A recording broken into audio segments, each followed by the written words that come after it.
There's a moment that comes, not at the beginning, not when you first start questioning, not when you first see the patterns or recognize the redirect. It comes later, after you've done the work, after you've interrupted the cycles, after you've stopped feeding the system. It comes when you're close to something real, close to clarity, close to what the Gnostic texts call liberation, and that's when the final trap activates. Not punishment, not resistance, not an attack, an offering. The Demiurge, the architect of this system, doesn't fight the soul that's about to break free. It doesn't chase. It doesn't force. It presents one last illusion, and this illusion is different from all the others, because this one is designed specifically for you, for the one who's seen through everything else, for the one who's learned to recognize the hooks, the amplifications, the loops. This illusion doesn't look like a trap. It looks like a rival. The texts warn about this moment in the Apocryphon of John, and when the soul ascends, believing it has escaped, the archons present a final veil, and this veil appears as light, as truth, as home, but it's not. It's the last redirect. And if you don't see it, if you mistake it for the end of the journey, you'll stay locked in the system forever, not in chains, not in suffering, in certainty. If this story is touching something in you, comment below where you're watching from and what time it is there. I need you to understand something. The Demiurge isn't evil. It's not malicious. It's not trying to hurt you. It's mechanical. It's a system designed to maintain itself. And the way it maintains itself is by keeping consciousness engaged, hooked, feeding, and the final trap, the last illusion before awakening, is the most elegant mechanism in the entire architecture, because it doesn't trap you with fear or desire or suffering. It traps you with the belief that you've already awakened. The trap isn't punishment, it's precision. The Demiurge has watched you. It's tracked every step, every moment you paused instead of reacted, every time you saw the hook and refused to bite, every breath you took to interrupt the amplification. It knows you're no longer feedable through the old mechanisms, so it offers you something new, something tailored. The texts describe this in the Pistis Sophia. The rulers do not oppose the ascending soul with force. They oppose it with reflection. They show the soul a mirror, and in that mirror, the soul sees itself as already free. That's the trap. Not chains, not suffering, not fear. A mirror that shows you what you want to see. And what do you want to see? That you've made it, that you've awakened, that you're different now, that you're no longer like the others, the ones still asleep, still hooked, still feeding. The Demiurge gives you that reflection. It gives you the feeling of arrival, of completion, of having crossed the threshold. And the moment you accept that reflection, the moment you believe you've awakened, you stop moving, you stop questioning, you stop watching, you stop practicing the interrupt. Because why would you? You've already arrived, and that's the trap. Because real awakening has no destination. Real gnosis doesn't arrive, it doesn't complete, it doesn't stop, it continues. Moment by moment, breath by breath, choice by choice. But the final illusion convinces you otherwise. It convinces you that awakening is a state you achieve, not a practice you maintain. It convinces you that gnosis is knowledge you possess, not seeing you embody. It convinces you that liberation is a place you reach, not a refusal you repeat. And once you believe that, once you stop practicing because you think you've arrived, the system has you exactly where it needs you, not in the feed cycle, not in the loop, in stasis, frozen, certain, complete. The texts call this pseudognosis, false knowing, not a lie, not deception, but a counterfeit so precise it feels more real than the real thing. And here's why it works. It gives you everything you've been seeking: peace, clarity, freedom, identity, purpose, all of it, right there, wrapped in light, delivered at the exact moment you're ready to receive it. And you take it because it feels earned. It feels like the reward for all the work you've done, for all the cycles you've interrupted, for all the silence you've endured. But the texts warn. The final veil is woven from your own longing. The archons do not create it. They simply hold up the mirror and let you see what you wish to see. So let me show you what the trap looks like. False gnosis, the counterfeit knowing. You start to feel it, a sense of clarity, of understanding, of seeing what others can't see. You recognize the patterns. You know about the archons. You understand the feed cycle. You've read the texts. You've done the practices. And slowly, subtly, something shifts. You start to identify as the one who knows, not consciously, not arrogantly, but it's there, a quiet certainty, a sense of being ahead, of having crossed a threshold that most people never even approach. You look at the world and you see the mechanisms. You see people feeding the system. You see them hooked, amplified, looped, and you think, I'm not like them anymore. That's the trap. The moment you anchor your identity in awakening itself, the moment gnosis becomes something you possess rather than something you practice, you've fallen into the final illusion. The texts call this the spiritual ego. Not ego in the conventional sense, not pride or arrogance or superiority, but identity built on knowing. And here's why it's so dangerous. It feels like freedom. You're no longer reactive. You're no longer hooked by the same things that hook everyone else. You see through the manipulation. You recognize the redirect. But you've replaced one identity with another. You were the consumer. Now you're the knower. You were the sleeper. Now you're the awakened. You were them. Now you're different. And the Demiurge doesn't care which identity you hold, as long as you're holding one. Because identity is the anchor. Identity is the hook. Identity is what keeps you engaged with the system, even if that identity is the one who's free from the system. The Apocryphon of John describes this precisely. And the Archon said, "Let us give them knowledge of their bondage, and they will mistake that knowledge for freedom." You know you're in a prison. You know how the prison works.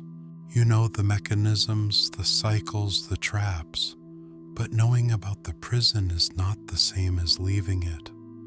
And the final trap convinces you that knowing is leaving, that awareness is liberation, that seeing the pattern is breaking it, but it's not, because the system doesn't need you to be ignorant. It just needs you to be engaged. And awakened identity is one of the most engaging identities there is. You start consuming content about awakening. You start talking about it. You start teaching it. You start building your life around it. And all of it is feeding. Not the old feed, not the unconscious loop, but a new feed, a refined feed, a feed designed specifically for those who think they've escaped. The texts warn, the final veil is not darkness. It is light that does not illuminate. It looks like truth. It feels like freedom. It sounds like gnosis. But it keeps you looking, keeps you seeking, keeps you engaged. And as long as you're engaged, even with awakening, you're still inside, the light that binds. The final trap doesn't appear as darkness. It appears as light, not metaphorically. The texts are explicit about this. In the Pistis Sophia, the ascending soul encounters what it believes is the divine light, radiant, welcoming, all-encompassing, and the soul moves toward it, drawn, magnetized, certain that this is home. But the text says, and the light they see is not the light of the Father. It is the light of the rulers, designed to appear as salvation. This is the false light, and it's the most sophisticated mechanism in the entire demiurgic system, because it doesn't trap you with fear or pain or confusion. It traps you with love, with unity, with belonging. You've spent so long in the darkness, in the questioning, the doubt, the isolation of seeing what others don't see. And now finally you're offered relief. A spiritual community that understands you, a teaching that resonates perfectly, a mission that gives your awakening purpose, and it feels right. It feels like you've finally found your place, your people, your path. But the texts warn, the false light does not imprison, it embraces, and in that embrace, the soul forgets to continue ascending. You stop moving, not because you're trapped, but because you're comfortable. You've found a system that honors your awakening, that validates your knowing, that gives you a role, a community, a mission, and all of it is light-coded. All of it speaks the language of liberation, of gnosis, of truth. But here's the mechanism. It keeps you engaged. You're still seeking, still learning, still ascending, but within a contained system. You're reading the right books, attending the right gatherings, following the right teachers, practicing the right techniques, and all of it feels like progress, but it's circular. You're moving, but not through. You're ascending, but not beyond. The Gnostic term is pleroma simulacrum, a counterfeit fullness. It looks complete. It feels whole, but it's a copy designed to keep you from reaching the real thing. And the false light is patient. It doesn't rush you. It doesn't demand. It doesn't threaten. It just holds you, gently, lovingly, in a state of perpetual becoming. Always one more teaching away, one more initiation away, one more level away, but never there. Because there doesn't exist within the system. The texts say, the rulers create heavens within heavens, each one appearing as the final destination, and the soul, believing it has arrived, rests, and in that rest remains bound. So how do you know? How do you know if the light you're seeing is real or the final trap? 3 signs. You're in the final trap. Here's how you know. not through more seeking, not through more knowledge, not through asking a teacher or consulting a text. Through direct observation, 3 signs, 3 patterns, 3 mechanisms that reveal the counterfeit. Sign 1, certainty without silence. Real gnosis is quiet. It doesn't announce itself. It doesn't need validation. It doesn't require you to tell anyone, teach anyone, or prove anything. It just is. But the final trap creates a different experience. You feel certain, you feel clear, you feel like you know, and that knowing wants to express. It wants to share. It wants to teach. It wants to be recognized. You find yourself talking about your awakening, posting about it, writing about it, building an identity around it. And every time you do, you're feeding, not the old feed, but a new one, a refined one. The texts say, "The soul that must speak of its freedom is not yet free." Real liberation doesn't create content. It doesn't build platforms. It doesn't need an audience. It rests in silence, in presence, in the simple act of being. If your awakening requires expression, if it needs to be seen, validated, or shared, you're still inside the mechanism, not in chains, but in engagement. Sign 2, mission without choice. The final trap often comes with a mission, a calling, a purpose, a sense that you've been chosen to do something important, to wake others, to spread the teaching, to fight the system, to build the new world. And it feels urgent. It feels like you must do this, like you have no choice, like this is your destiny. But the texts warn. The archons do not enslave the soul with chains. They enslave it with purpose. Because purpose is engagement. Purpose is investment. Purpose keeps you moving within the system, even if that movement feels like liberation. Real sovereignty has no mission. It has response. It acts when action is needed. It speaks when speech is needed. It moves when movement is needed. But it doesn't carry a burden. It doesn't operate from obligation. It doesn't believe it must do anything. If your awakening comes with a mission, you can't refuse. If it feels like destiny, like calling, like cosmic assignment, you're in the trap. Not because missions are wrong, but because compulsion is the mechanism. And compulsion, even spiritual compulsion, is still the system. Sign 3, identity anchored in awakening itself. This is the subtlest one. You no longer identify as the person you were before. You've shed the old labels, the old roles, the old conditioning, and now you identify as the awakened one, the knower, the seer, the sovereign. And that identity feels true. It feels like who you really are. But the texts say, the final veil is woven from the soul's own self-image. The archons do not create it. They simply reflect it back, and the soul mistakes the reflection for reality.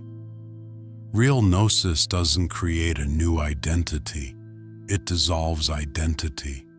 It doesn't make you the awakened one. It removes the need to be anyone. You're not the sleeper. You're not the awakened.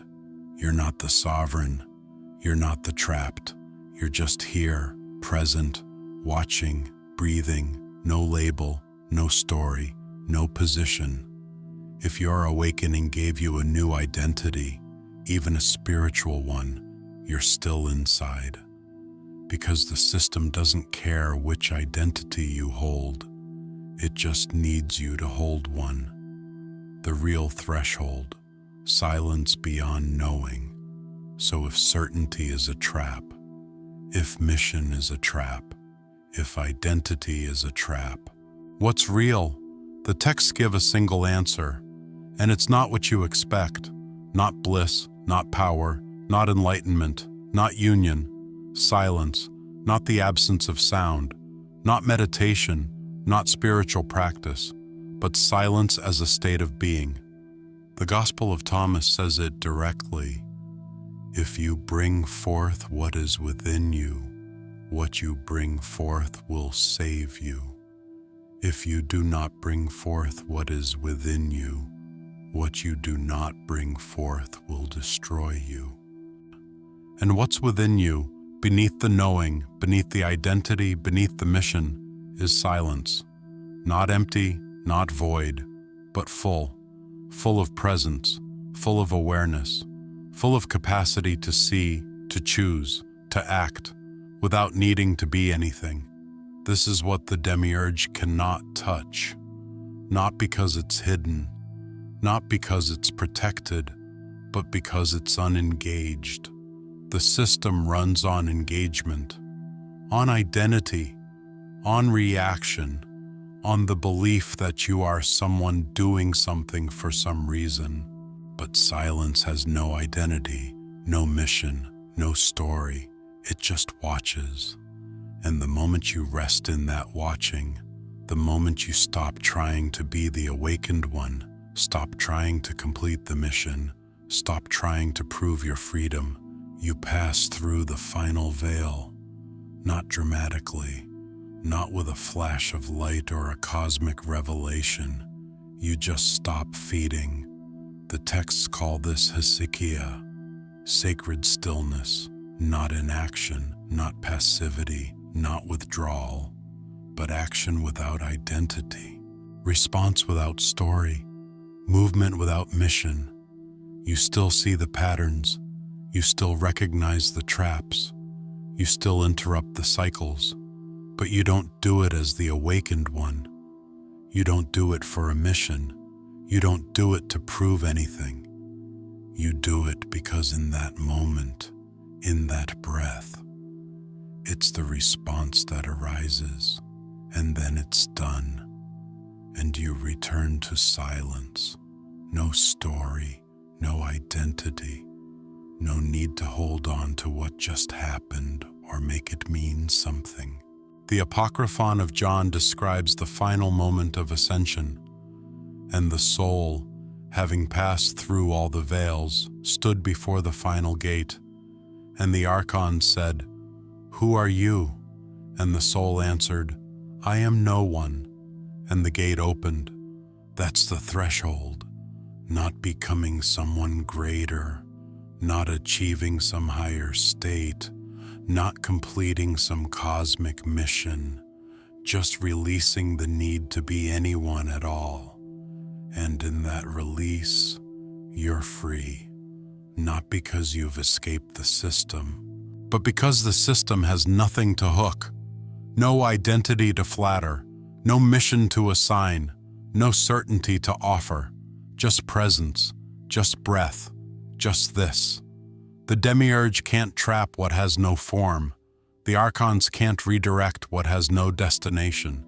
And the final illusion, the light, the mission, the identity, dissolves. Not because you fought it, not because you saw through it, but because you stopped needing it. The interrupt before liberation.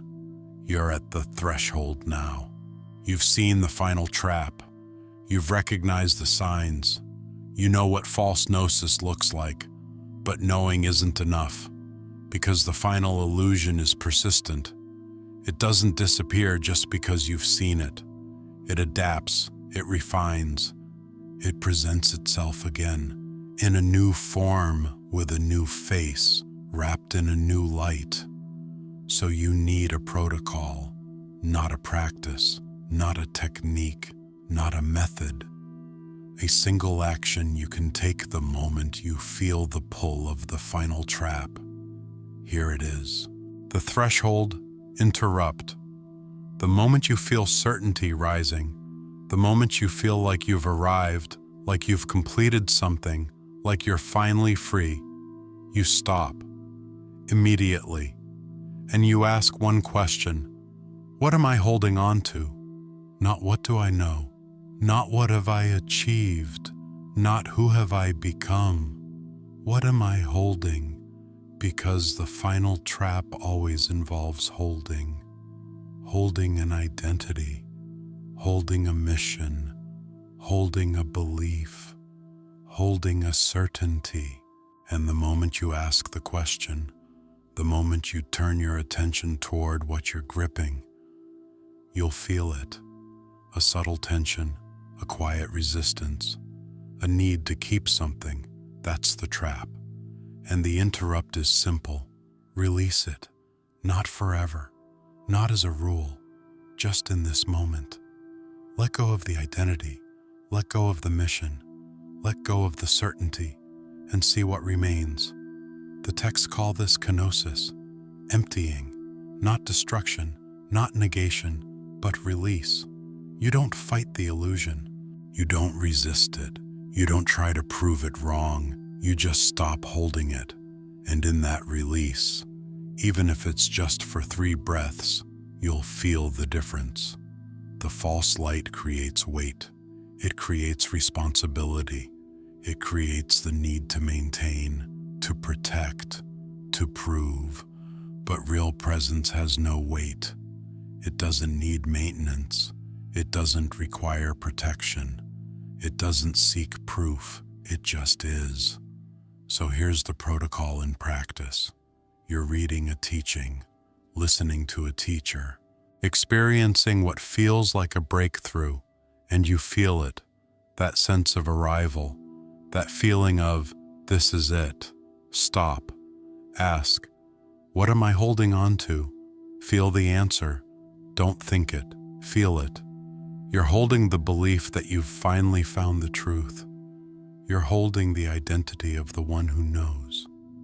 You're holding the mission to share this with others.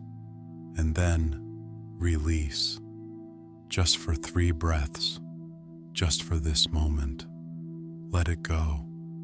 Let the identity dissolve. Let the mission fall away. Let the certainty fade. And watch what remains.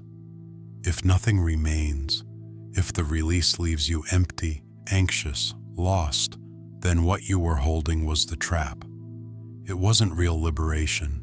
It was engagement disguised as freedom. But if something remains, if beneath the identity, beneath the mission, beneath the certainty, there's still presence, then you've touched something real. Not the final answer. Not the ultimate truth, not the end of the journey, just this moment, just this breath, just this awareness, and that's enough.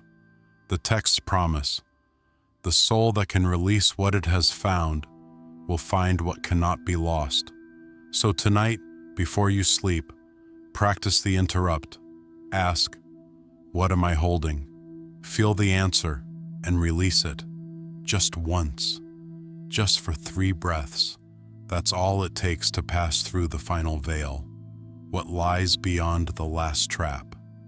You've released it, the identity, the mission, the certainty, and now you're here, in the silence, in the space beyond knowing. And the question comes, what now?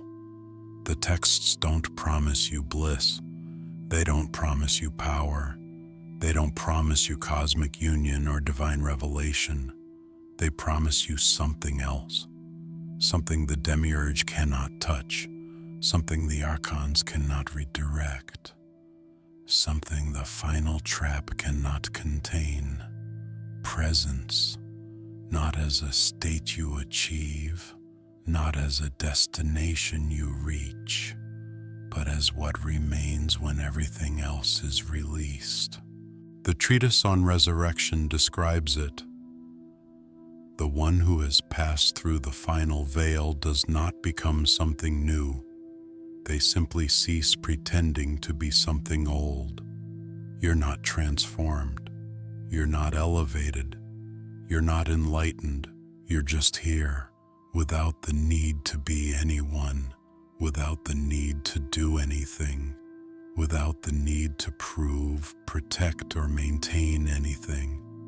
And in that state, the archons have nothing to work with, no identity to flatter, no mission to assign, no fear to amplify, no desire to redirect. You're not invisible. You're not hidden. You're not protected by some cosmic shield. You're just uninteresting to the system because the system runs on engagement, and you're no longer engaged. You still see the hooks. You still recognize the traps. You still watch the patterns, but you don't react to them. You don't identify with them. You don't feed them. You just watch and breathe and choose, moment by moment, whether to engage or not. And most of the time you don't.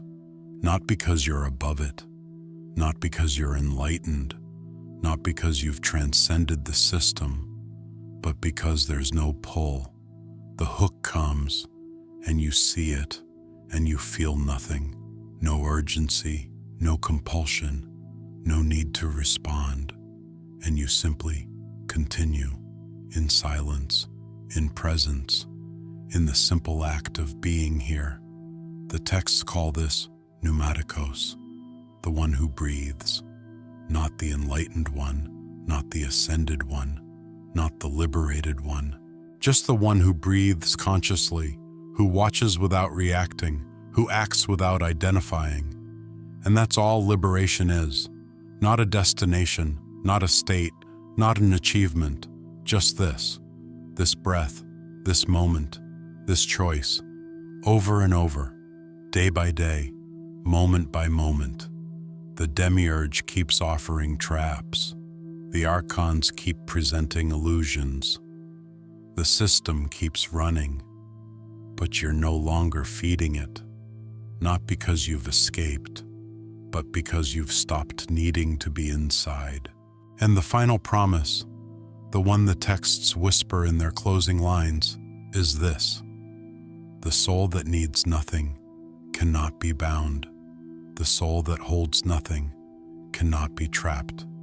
The soul that is no one is finally free, not free from the system, but free within it, moving through it, breathing through it, watching it, without being consumed by it.